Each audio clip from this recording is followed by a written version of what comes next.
Welcome back to our discussion of mathematics topics that are related to the COVID. Today, we want to specifically talk about the importance of proportions.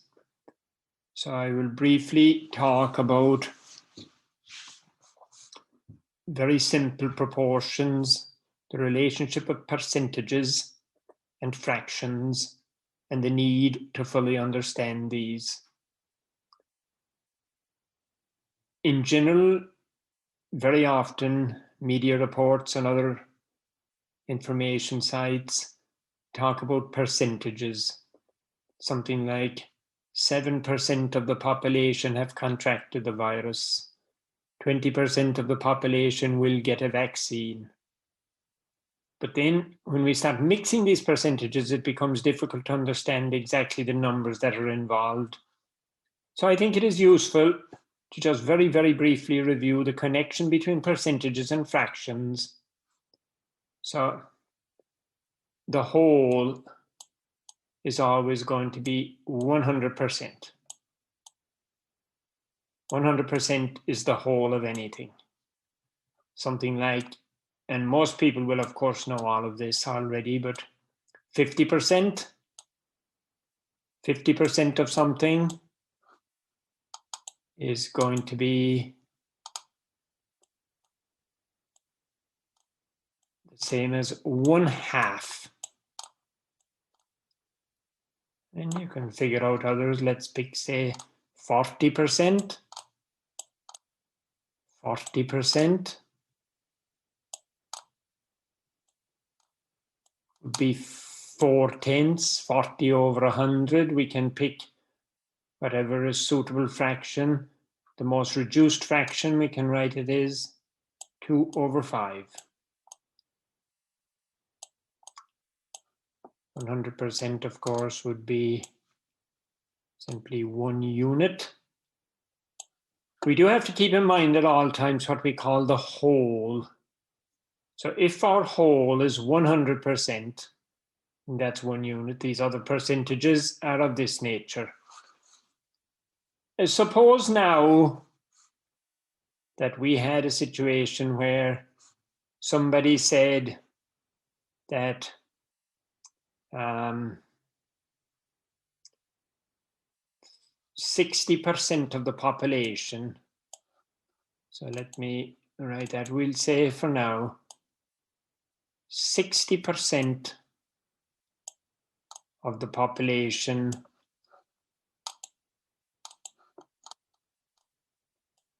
are African American. I'll write AA, African American. And then somebody says 30%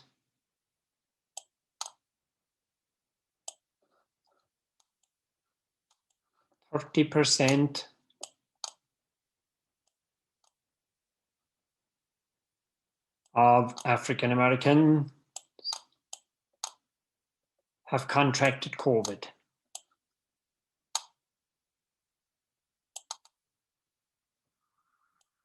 Okay, 30% of African Americans got COVID. And then suppose we have the question, what percentage of the total population? Well, of course, what that means is 30% of 60%. But rather than dealing with percentages directly, I find it is more straightforward to look at this as fractions, proportions. So when we say 30% of the 60%, what we really mean is 3/10. So 60% of the people are African American, 30% of that 60%. So in other words, 3/10 of 60%. But what we really mean then would be 3/10 of 6/10. 3/10 of 6/10. That's what we're looking at as a proportion of the entire population. Of course, to get 3/10 of 6/10, what we really need to do is break up our unit, whatever we call this, our total population, into 6/10, and then get 3/10 of that 6/10. And of course, that actually turns out to be a fraction multiplication problem. So in order to do a problem of this nature that involves percentages, we need to be able to do fraction multiplication, which means that it would be beneficial for us to have a very brief review of fractions. Let's go to the next page here to look at that. And a couple of things to understand.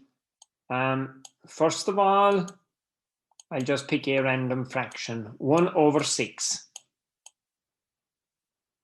One formal definition of that is that 1/6 is the object that when you take 6 of them, you get a full unit.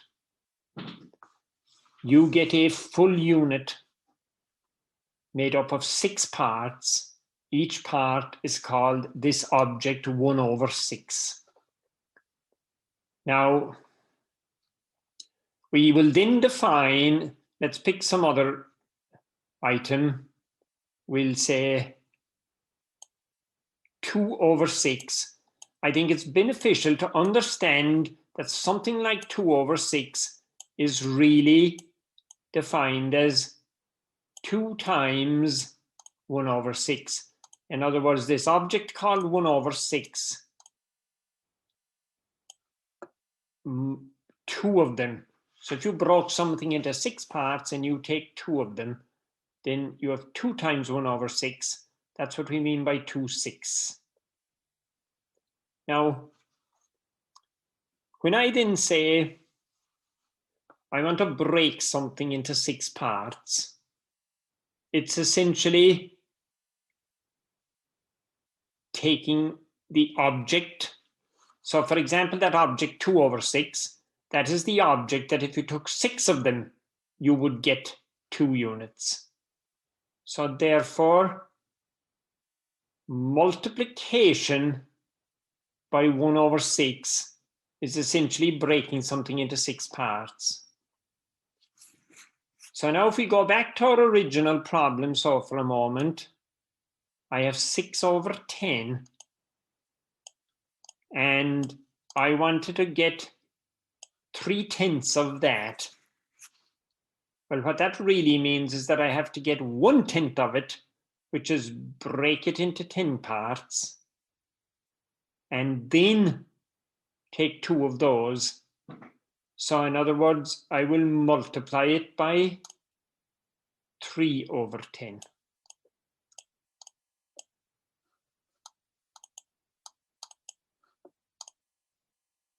So then 3/10 of 6/10. And without going into it here, the way to do that multiplication of 2 fractions, you simply multiply the numerators and you multiply the denominators. So that's 3 6s, 18/100. Of course, that's very nice and convenient because it's in terms of 100ths. So 3/10 by 6/10 is 18/100, which is equivalent to 18%. So using our fraction manipulation, we were able to answer our question from the previous page that 18% of the total population has contracted COVID, because we said there were 60% African American and 30% of those, in other words, 3/10 of the 60%. And that turns out, of course, another way of looking at that would be we could have taken the percentage, 60%, get 1/10 of it to get 6%, and then get 3 of those units to get 18%. Again, a basic understanding of proportion in terms of multiplying fractions. Now, of course, we could have another situation where we need to add these fractions. And I think it's beneficial again here to very quickly look at the idea of some ideas of what we call equivalent fractions. If I wrote the following, and we will not go into the depth on this, but essentially I could write 7/7, for example. 7/7. And of course, based on our definition above, that is 7 times 1/7. So 7/7 would be 7 times 1/7. What did we say 1/7 was? 1/7 is the object that 7 of them make a unit. Well, therefore, 7 times 1/7 must be the 7 of those. So by the very definition, that means 7/7 is simply 1 unit. So in other words, we could multiply any fraction by 1, which doesn't change the fraction. That would be the same as multiplying by 7/7.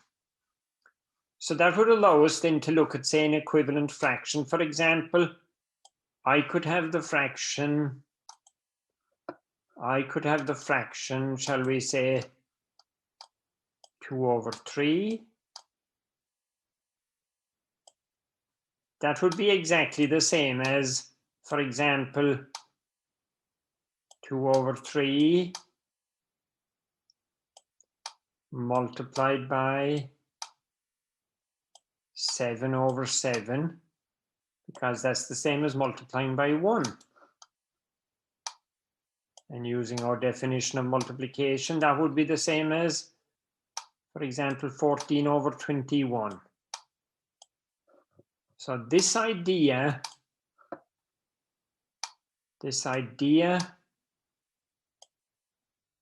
of equivalent fraction can be very useful to us for adding fractions in just a moment. So 2/3 is 14/21. So in that case, let's go to the next page and let's look at, say, an addition of 2 fractions. I will just pick, say, for example, 2/5 plus 3/7.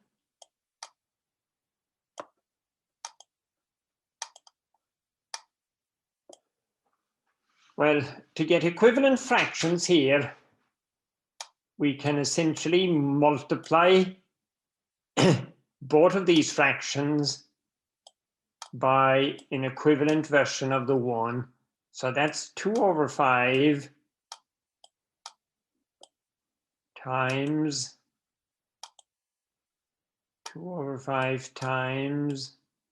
7/7 plus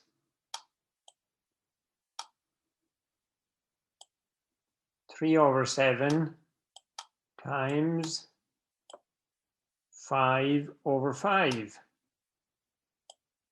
What will this do? Of course, it will allow us to have a common denominator, which is 7 5s. So that then will allow us to write, and I'll just write it out long here rather than simplifying it in any way. It'll be 2 times 7. It'll be 2 times 7 plus 3 times 5, all over 5 times 7. And that is really the algorithm for adding 2 fractions. That is the algorithm for adding 2 fractions. It is taking the 2/7 plus the 5/3 and multiplying across the 5/7. And you don't really have to think about common denominators or other confusing issues. I know that's what you've achieved by looking at equivalent fractions, but if you understand the equivalent fraction, then you simply do this kind of cross multiplication to add your 2 fractions. I find that students forget how to add fractions, and maybe this is a way to remember it a little better by understanding what is there. I'll briefly mention the one other thing what you might want to do is sometimes in terms of proportions might involve dividing two fractions. So essentially, I think here we will simply state the rule, and you can go and we will provide websites and other things to look it up. But for example, if I have the fraction, I will pick a fraction again here, say, I'll use the one I have above, for example, 2/5. And we have to be careful here with our precedence, so we'll put parentheses around this to get 2/5.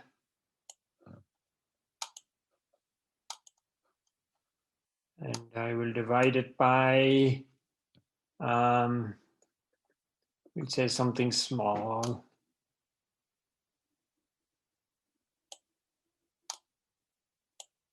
Three over 10.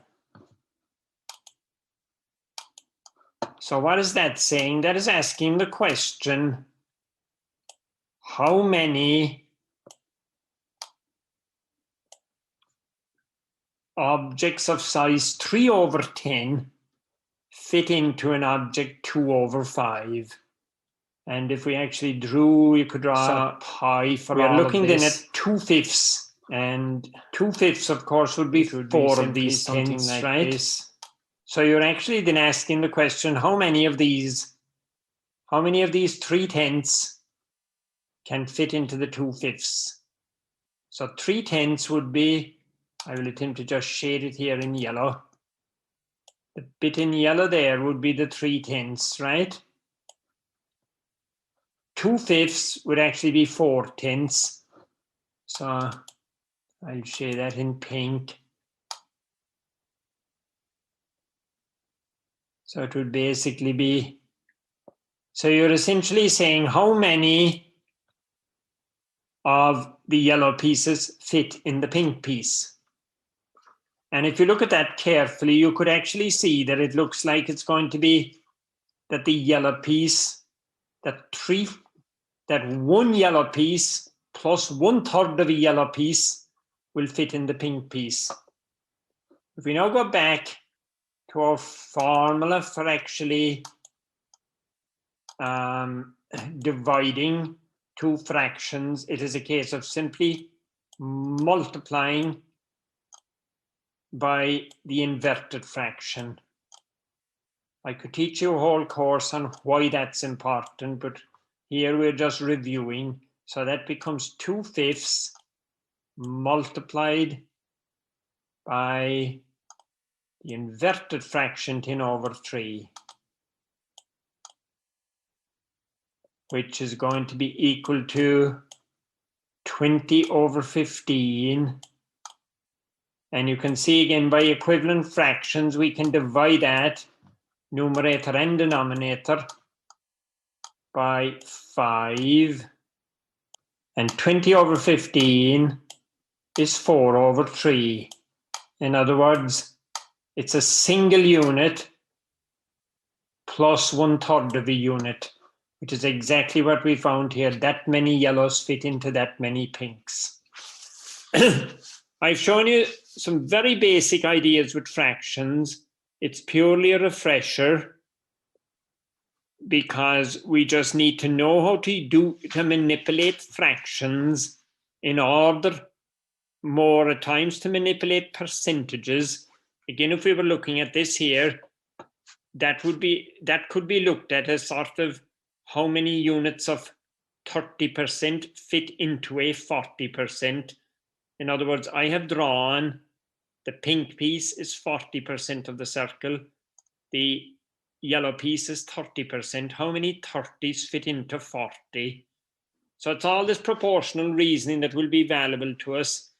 It will be particularly valuable to us when we talk about probability, which is a proportional issue.